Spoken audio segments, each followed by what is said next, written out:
What? Okay, so Yeah, you bet.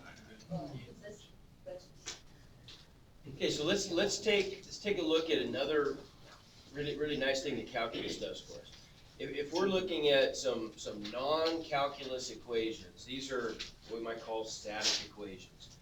This is the volume formula, right? So if we were looking at the volume of air in a spherical balloon, if it's not a really tight balloon that's going to compress the air, that's the formula that we'd use, right? Volume equals 4/3 pi r cubed, where r is the radius of the sphere. Okay, that's nice, but it's static. That's a snapshot, right? That's just one moment in time. If we look what happens here, that's really interesting. If we differentiate this implicitly with respect to time, watch what happens. You tell me. You know how to do this now. So if I differentiate the left side, what do I get? If I'm differentiating with respect to time, not r. What's time? Time is, we'll just call it t. So we're going to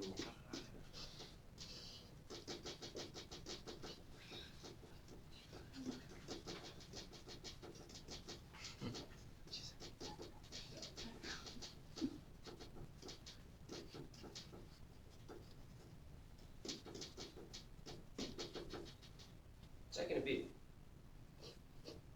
Now, if I were differentiating with respect to v, dv dv would be what? 1. What if I were differentiating with respect to r? Now think about this in comparison to, a lot of times this is useful to just compare this to the stuff you've already done, because all it is a change in variables, nothing different. If we had something like y equals x squared, if we go back to the implicit differentiation stuff, if we differentiate implicitly with respect to x, what would we get on this side? Y prime, right? Which is really just a dy dx, shorthand. And then on this side, we'd get a 2x squared. No, there's no square. Oh, whoops, just 2x, sorry. Yeah. You're thinking ahead, Nate. You're doing that too much lately. Oh.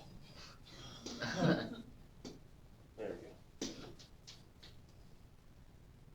Okay, so now what if we, instead of differentiating with respect to x, what if we differentiated with respect to t?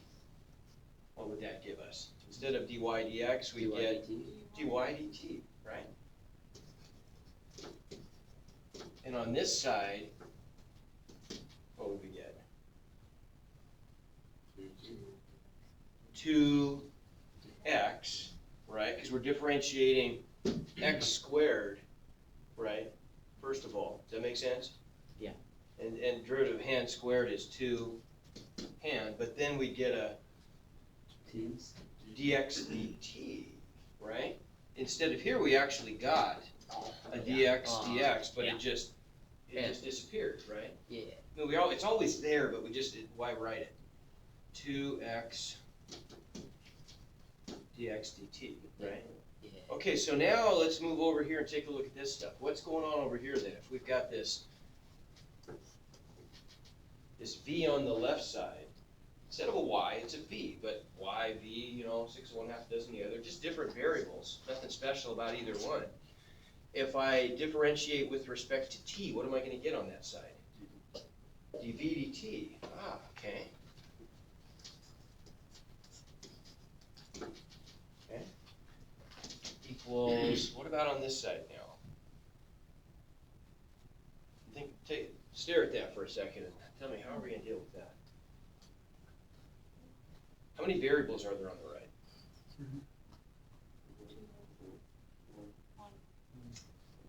One. Okay, who said one? Bunch of people. Which ones? Radius. That's it. Okay.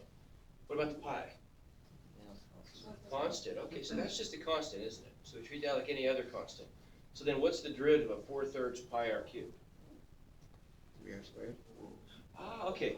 Okay, I'm gonna pull, all I'm doing, this is just a constant. What do we always do with constants? Just leave them, right? We just leave them out front and do the calculus on the variables, right? So if I do the calculus on the r cubed, what's that tell me to do? Same thing you did down here, right?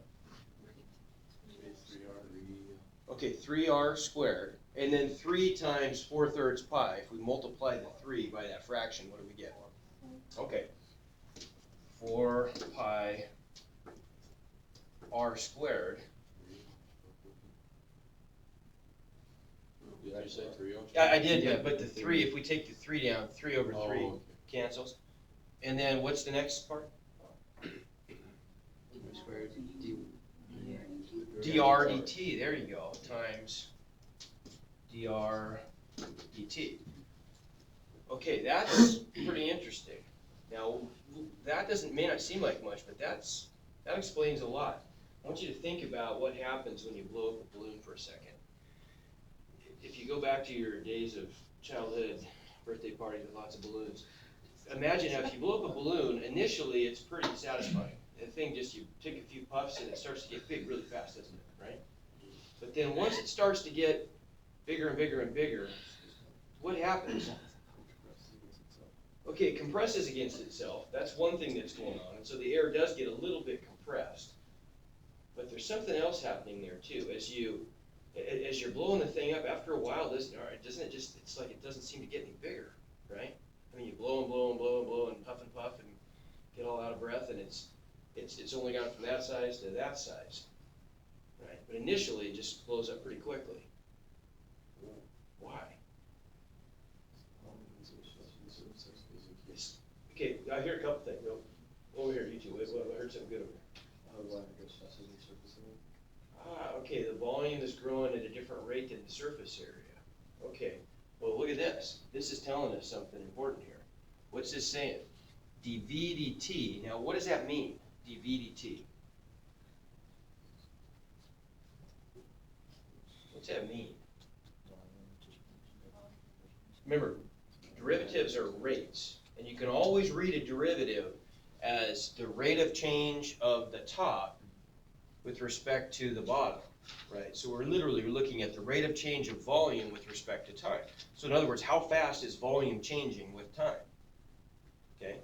Well, when you blow up a balloon, presumably you're taking, I mean, that's relatively constant. You're taking a breath, blow it in.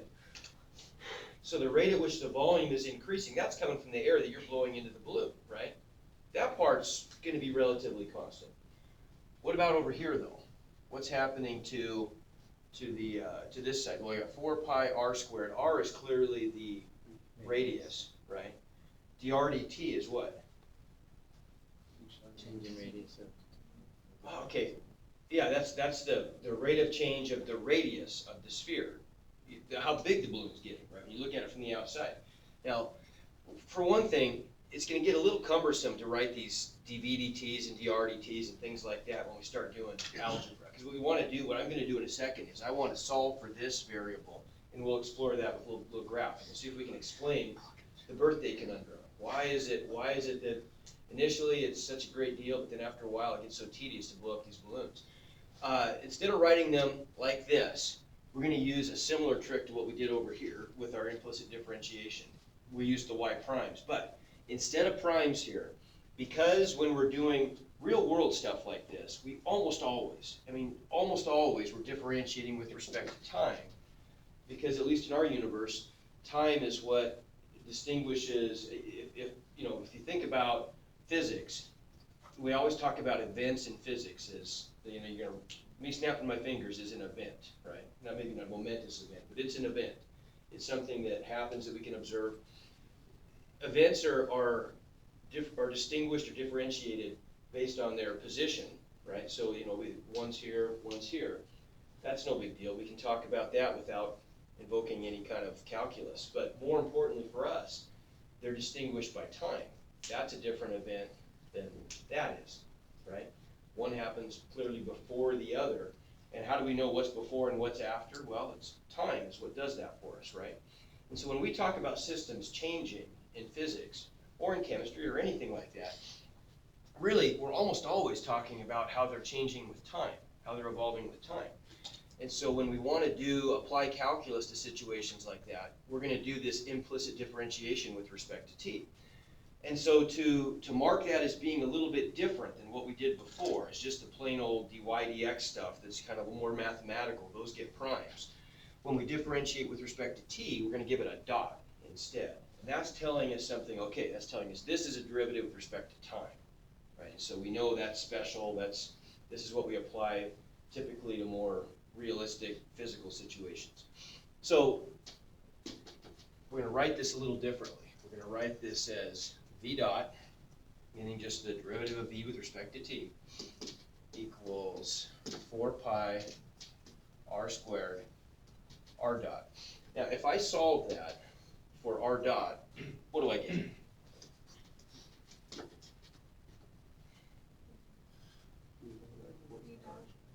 Okay, so v dot divided by 4 pi r squared r dot, right? Oops, r dot's on the, I'm sorry, let me say r dot's over there. Gosh, what am I doing? 4 pi r by 4 pi r squared, right? R dot equals v dot divided by 4 pi r squared. Which parts of that did we say are constant in this situation? The 4 pi are for sure. But even if we're just blowing air into the balloon, that's even relatively constant, right? We're just gonna, and maybe we get tired of that, so we just hook it up to a, we got those big cylinders, and we just turn it open a little bit, turn the valve, and the air's just flowing in. But still, what are we gonna observe? We're still gonna observe the same effect. The balloon's gonna start off increasing its radius pretty quickly, and then it's gonna slow down. So really, we could even write this as just some big constant over r squared, right? Where the big constant is just all of this stuff, right? Does that make sense? Once we turn the valve and we let it go, that rate has been set, okay? If we graph that, what's that look like? What does a 1 over r squared graph look like, going back to pre-calculus? An inverse graph.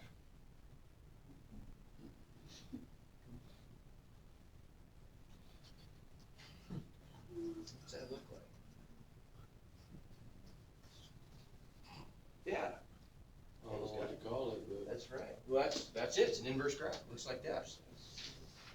No, well, Right. that's not what I was doing. You go with it. Okay.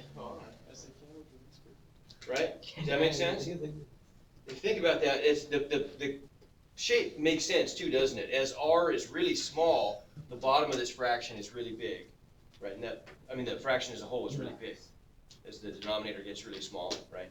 And as the denominator gets bigger, it's going to tail off like so, right? Make sense? Okay, now what are we graphing there? Well, we're graphing the rate of change of the radius. In other words, how fast is the radius growing? Typically, we'll probably measure that in something like inches per second or feet per second or something like that, right? It's going to be a change in distance over a change in time. If that's what r dot is, dr dt, we're measuring change in radius in some units of length, change in time in some units of time. And look what this does. It starts off big and it gets smaller. That's our observed, that's what we observe, isn't it? The balloon starts getting bigger really quickly, but then it starts to tail off. By the time you get out here, you get a pretty big balloon. It takes a lot of air to make that radius go up much at all. Okay? So, not that we're going to probably drag on our study of balloons anymore, but you get the idea. The calculus here has taken this static situation and it's made it very dynamic. Now we can relate these rates of change, the rate of change of volume to the rate of change of radius, and frequently stuff like that is what we want to do. We want to look at how a system changes and how different variables are changing with respect to each other, right? So this process we call related rates, and I gave you a little handout here that sort of articulates how you can do these problems. If we wanted to break this process down we're trying to relate rates. What do we just do? What are the steps we follow? Well, we could sort of say in a way that I never drew a picture, because there's really not much of a picture to draw here, but a lot of times there will be. If I drew a picture, it would just be a cross-section of a sphere. It would have just been a circle.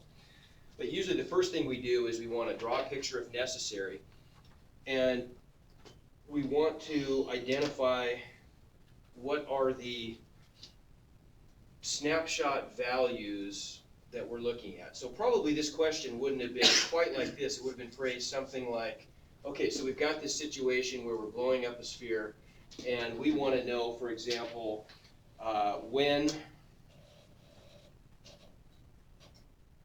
if we're adding volume, maybe adding air at a rate of 400 cubic feet per minute, and this is what's on the handout, at what rate is the radius going to be growing when the radius is 10 feet? So those are what we think about as, if you think about a movie then, in the movie it's pretty clear what it is. It's this spherical balloon expanding. Each frame in the movie, if we pause it, is what we might call a snapshot. So we want to know what are the values at that particular snapshot when we take the frame where the radius is 10 feet. What's the rate? And I guess how would you measure on the movie? It'd be hard to do. How fast it's changing, I guess how blurred it is, maybe how blurred the frame is as things changing. But that's what we want to know, right? We want to know if we're given this information. V dot, rate of change of volume, is 400 cubic feet per minute. Does that make sense that that's a V dot kind of a quantity? Yeah. Okay. dV dt, now think about the units here. The units are really important. If the units are cubic feet per minute, aren't those units of volume over time? Right? So that matches dV dt then. That's the kind of unit that we would need to describe a change in volume over a change in time. Okay, here's the number part of it. The unit part goes with particular kinds of quantities. So when you see problems like this, you always want to look at the units and say, okay, now what's changing with respect to time? Because that's what dot variable that would be, right? So there's one piece of information. They told us that we want the snapshot when R is 10 feet. And what is the quantity that they're looking for in this case? They want to know the rate of change of radius. So what's that one? What's the variable that represents the rate of change of radius? GRDT, or more simply, R dot, yeah. So taken together, these are the snapshot, what I call the snapshot quantities. Okay, we've got our picture. We know it's a sphere, right? These are the snapshot quantities. Step 2 is create a parent equation. So the parent equation is just going to be non-calculus. If you ignore all the dots up here in our snapshot values, so ignore that dot, ignore that dot, what is the static equation that relates the volume to the radius of a sphere? Well, that's it, right? 4/3 pi r cubed. So that's what we'd call the parent equation. Before we do the calculus, that's what relates the static quantities, the non-changing quantities. That's step 2. And then step 3 is the calculus, which is really not a big deal anymore. That wasn't hard calculus at all, right? And typically what you're going to find, you'll really see this to be the case. When we get into the more interesting stuff, like in related rates and next chapter, when we do a lot of stuff with optimization problems, a lot of times the real world problems that you do that have to do with finance or have to do with, projectile motion and things like the calculus itself, it's not that big a deal. The functions are pretty simple. We do a lot harder ones when we're just practicing the calculus skills. But, stuff we've already done in sections 2.4 and 2.5, where we're just learning how to do chain rule, learning how to do implicit differentiation. I throw a lot harder theoretical abstract math at you. When you actually do the math involved with real world things, a lot of times it's not that big a deal. This wasn't. Differentiate, we get our related rates equation, and then finally the last step is Now what were we trying to find? R dot? Well, do the algebra after the calculus. What's the algebra required to get that R dot by itself? You know, just isolate it algebraically and plug and chug. Plug the numbers in and get your numerical value out. That's it, okay? So let's try one of these. I want you guys can kind of pair up, and I want to see if we can just go through this checklist and give you a chance to kind of take this step by step, and then we'll fill in the blanks as a group. I'm going to give you a simple problem. Let's take an area problem. Oh, I don't know the area. Actually, no, let's not. We'll do surface area. Oh, God. So, I need you on ours. okay, don't cheat. Don't look at the sheet. Turn this over. We'll do. I know.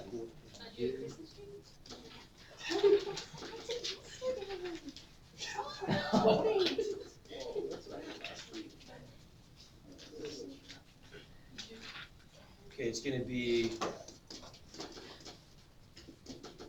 filled with air at rate of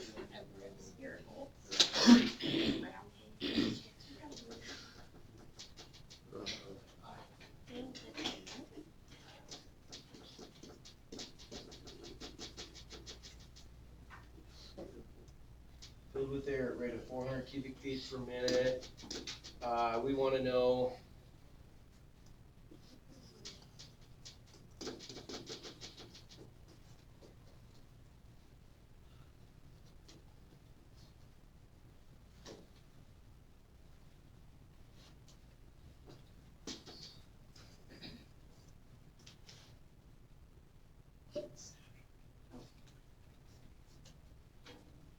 okay.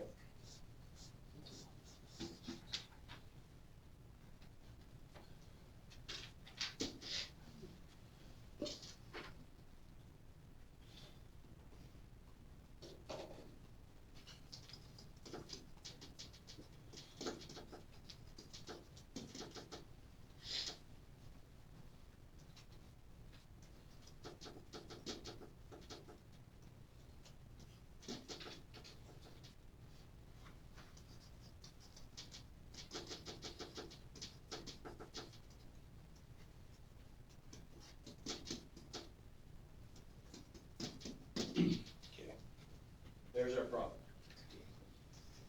So spherical balloon is being filled with air at a rate of 400 cubic feet per minute. At what rate is the surface area growing when the radius is 10 feet? So last time we were talking, it was slightly different.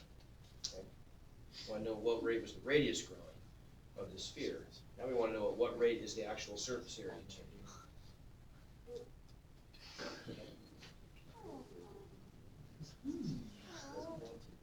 So now, real quick, see if you can remember the steps. What's the first step?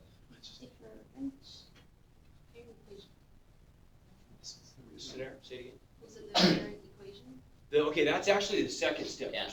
That's a biggie, the parent equation. But the first step is kind of reading the problem and extracting the information. So we want to know what are the quantities, what are the snapshot values. We want to write them as variables instead of, take them out of the text. Okay, so see if everybody, you can work, share with your partner on this. See if we can come up with step one. See if we can come up with a snapshot value. Wow.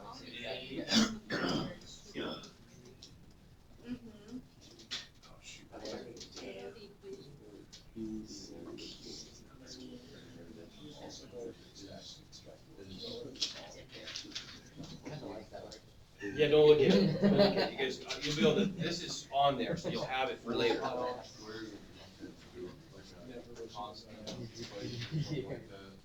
Yeah, that's good. That's good. Okay, but you're jumping to step two. See if you guys can just get the snapshot values out of that first. Well, the DVT is 400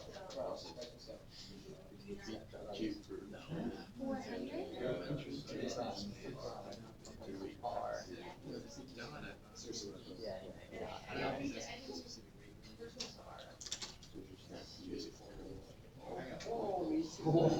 So what are probably the important numbers here? I'll quickly underline them. 410. Okay, so we gotta know, whoops, so we gotta know thought you said the. And that one's pretty much given to you. There, R equals 10. I should have said when the radius is 10 feet instead of R equals 10. Because that's really the snapshot value, isn't it? Yeah. Right. Okay. So there's one, I guess. R equals 10 feet. Okay, what's another one? V dot. Okay, V V dot. And the dot part comes from right there, doesn't it? That says Do you understand that? dot because we have a time rate on the bottom. Okay, so we know Sure. V dot equals 400, whoops, just 400. 400 cubic feet per minute. So those are the two quantities that are given to us. We also want to include what's the quantity that we're trying to find. R dot. Ah, Oh, no. Yeah. Yeah. which one? No. Say. Okay, so it's this guy here, isn't it? It's gonna be the rate of change of surface area. Call it what you want to. I'm gonna call it capital S dot for surface area.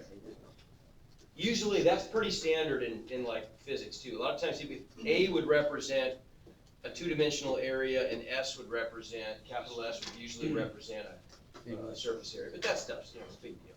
It's just a convention. So there's snapshot values. What was the next step, Sarah?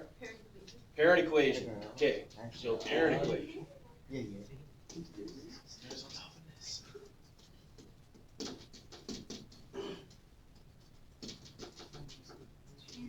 Okay, parent equation. Take 20 seconds and come up with that with your neighbor. What is that? Do you remember that one? No. Yeah. Hey, what is surface area? Dude. I heard it. 4 pi r squared.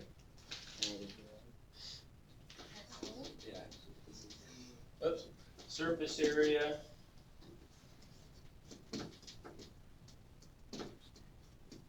Four pi r squared. Right? It would be S dot. Not yet. Oh, yeah.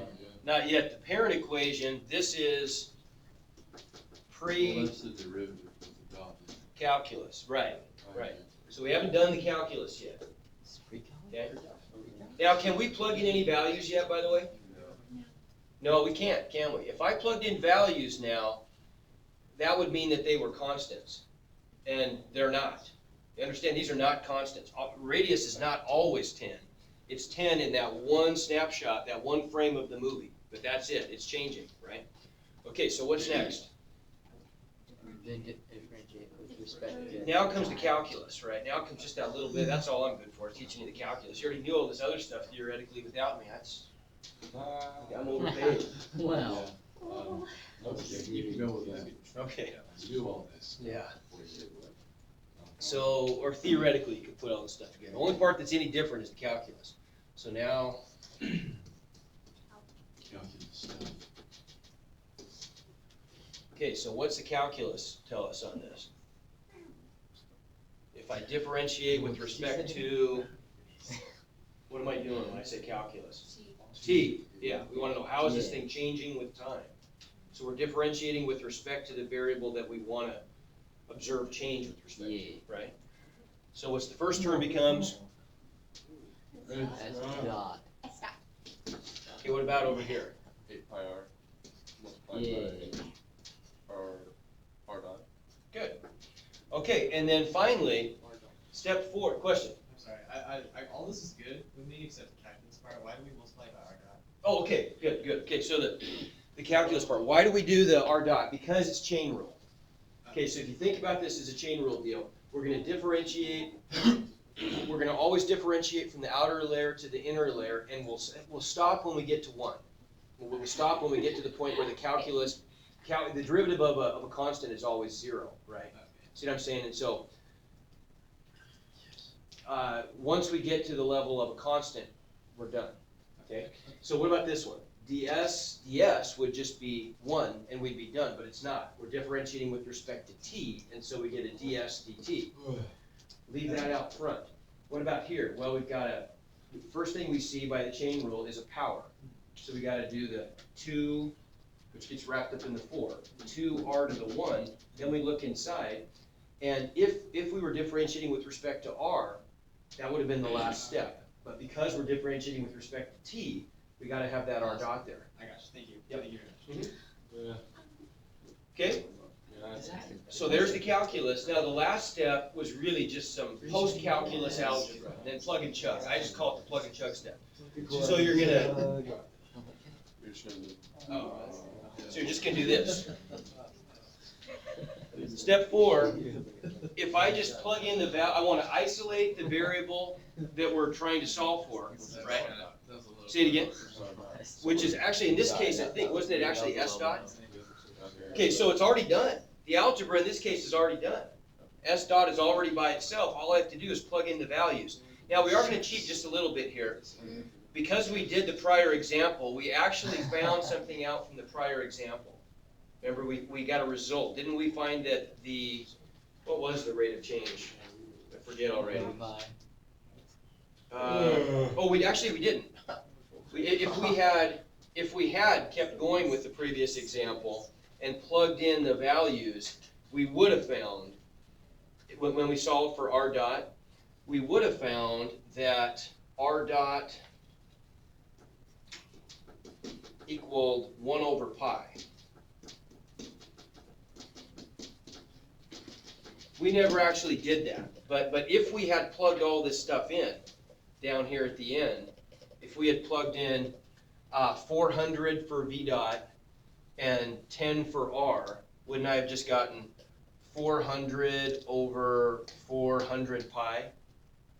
Everybody see that? Yes.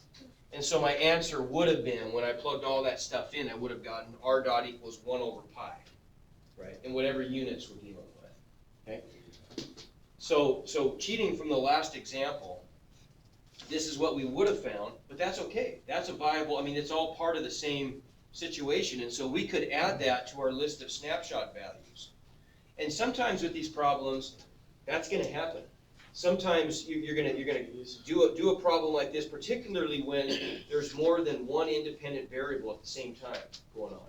And we haven't looked at any of those yet. That's kind of the next step. And it doesn't really change things that much. It's not that big a deal. But sometimes we will go back up here during the course of the equation, and when we get new information that comes out, we can go back and add it to our list of snapshot values that ultimately we can plug in to our answer. Okay, so there's another one. Now, if I just plug all that stuff in, we get an answer, don't we? So we get S dot equals 8 pi times, what was this, 10? 10, and we'll go ahead and put the feet in, or the feet, gosh, I'm struggling, I'm tired. R dot is 1 over pi feet per minute, right?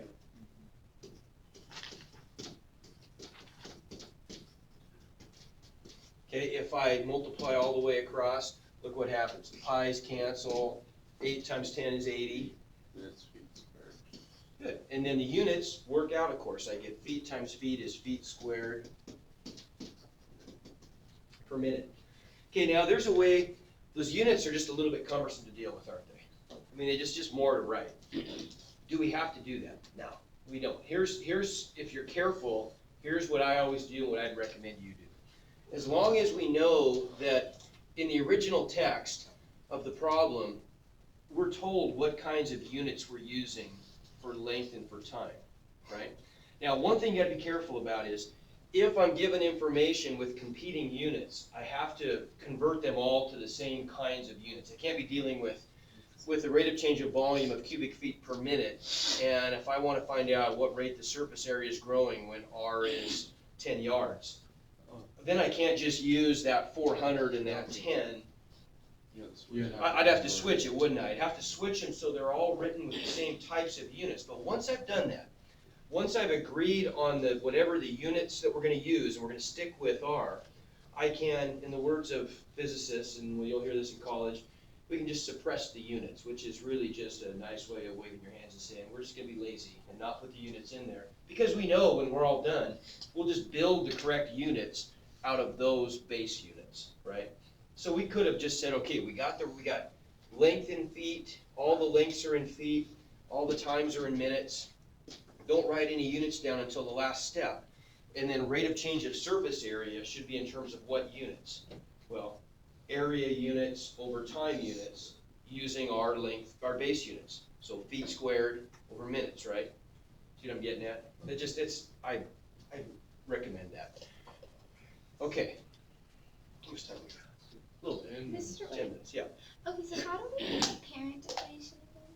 The parent equation is something that you're gonna have to extract from prior knowledge, or maybe it's given to you, but that's something that just comes from, in this case, geometry.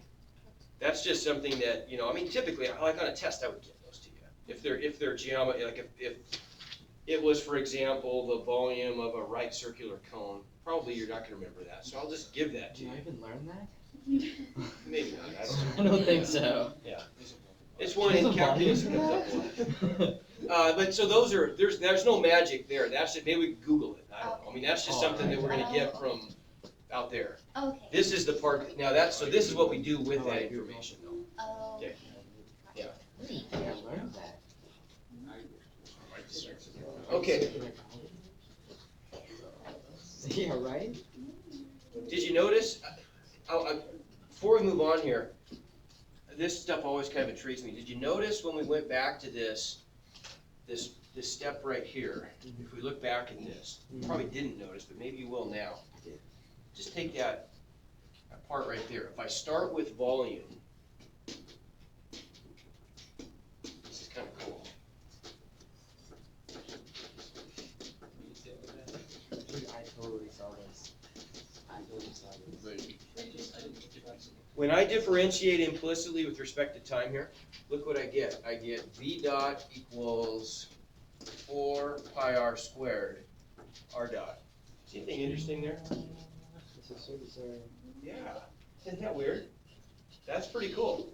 That the rate of change of the volume of a sphere equals the surface area times the rate of change of radius. Isn't that kind of stuff to me is really interesting when you see those kinds of relationships. So long ago, I didn't see how. That's, yeah, I like that. All right, so let's maybe take a quick look at a problem that involves two variables, just so you can see how to deal with that. I don't like two variables. Oh, yeah. All right, so In the middle of that's a good one. I'm gonna be like, oh, wishing for that energy.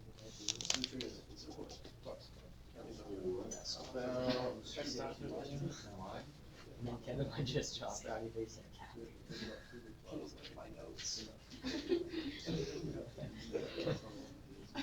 Kevin's like, oh, big. Not a big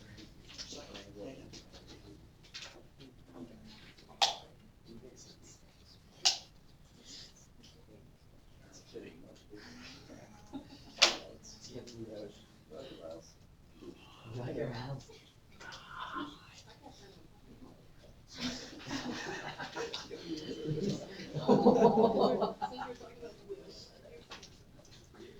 Look, I'm having a party over here. Okay, let's try this one. This is team band right here. So we roll. Anyone of the cup? Dude, Christmas Day. So like, putting it in my hat. It's right here. Okay, so here's what this picture represents. I don't want to write all the text down. Let's say we've got this ladder that's sliding down a house.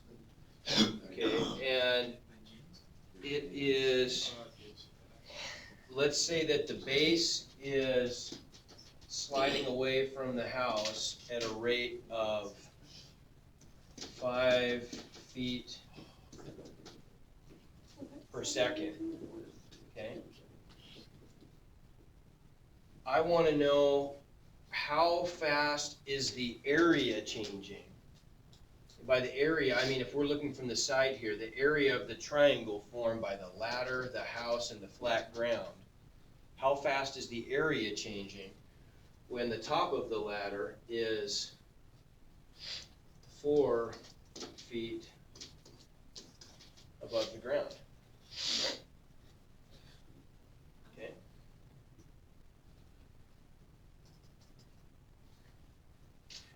All right, so there's the picture. So step number one, what are our snapshot values? Okay, so we got a 4, a 5, and a 10, pretty clearly there, right? Okay, but we have to apply some variables, right? We get to choose the variables, and we have to choose variables for our picture that are gonna define those snapshot values. So probably, now think mathematically here, what are probably good variables? What's a good variable for the 4? H. Okay, I could call it H, sure, that's fine. I could also probably do something like that. Right? Whoops, okay, scared me. Okay, that's falling there. So how about if I call it Y? Okay. H would be fine. And then what would this one down here be? X. Okay, area is gonna be, area will just be A, right? That's what we're looking for. In terms of then height Y and distance from the house X, how could I label those numbers? What's 4? Y, yeah. So our snapshot values, Y equals 4 in our length units. What's 5? This X. X dot. X dot. Yeah, it's gonna be with respect to time, isn't it? So, wow. Right? Is that good? Because that's in feet per second, so that's a dot. It's got a time on the bottom. Okay? And we're looking for what? Yeah, we're looking for area dot, right? We want to know the rate of change of area. Okay? So those are our snapshot values, right? Okay, so now, what is the parent equation here? Now, blur your calculus vision so you don't see any dots. What are the dotless variables here? Okay, so area, base X, height Y. I gotta come up with an area function based on the, okay. 1/2 the base times the height, there we go. So step 2, our parent equation, area equals 1/2 XY. Make sense? Okay. All right, so now, we're not gonna probably finish this, but this is all I really wanted to get to for a day anyway. So now we got an issue here. Yes, we did. If I differentiate this, just tell me here, you're getting to have enough experience with calculus. What part is kind of making you go, ugh, when you're differentiating this a little bit? Everything. The X times Y, that's gonna involve a product rule, right? I told you. So that's I gonna told you it was increase the gonna be number an of terms quite a bit there with the product rule, right? Okay, Dang so it. what are our options? Well, we could just power through this and differentiate. If we do that, we're gonna get A dot equals 1/2 times the quantity X, Y dot, plus, okay. Now, that's okay maybe, but look at our picture up here. We've only got 1 Y and 1 X dot. There's a lot of information we're gonna have to kind of solve for and go back and fill in some other quantities. Is there another possibility here? Is there a way, really, so the problem came from the fact that we had 2 independent variables, right? So when we differentiated, we had a product of 2 variables. It would have been nice in a way if we could have just had only X's or only Y's, right? We'd had only one rate on the right side then, only one dot. Could we have done something there to maybe eliminate one of those variables? This is a powerful idea and concept in math. We use this a lot in calculus. Is there a way that we could eliminate one variable from an equation? Think about how maybe I could. How could I get rid of a Y in favor of an X? You can't. Very good. I could solve for Y and substitute that equation. And you have some experience doing that. Nice, I like that. You have some, and this is where I'm probably gonna have to end for today. But you have some experience doing that. What if we had, for example, going back a couple of years, maybe even 3 years, if we had a linear system like this? What if I had 3x plus 4y equals 10 and 2x plus y, well, we'll pick it up. I see what you're saying. Substitution. See where we're going with this though, right? Yeah. Ah, okay. Yeah, well, I don't see where he's going with it, so.